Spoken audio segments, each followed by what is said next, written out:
एक छोटे से गांव में सुघरा नाम की एक महिला अपने पति और बच्चों के साथ रहती थी।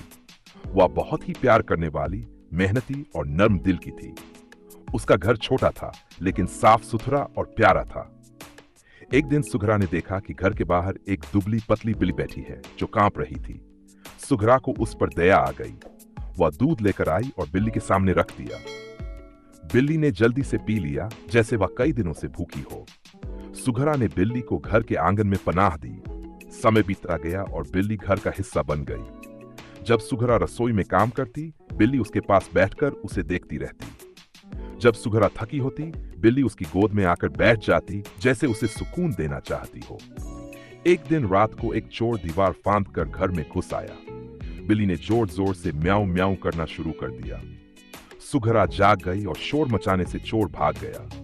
सुघरा ने बिल्ली को गले लगाकर कहा, तुम सिर्फ बिल्ली नहीं, मेरे घर की रखवाली करने वाली हो।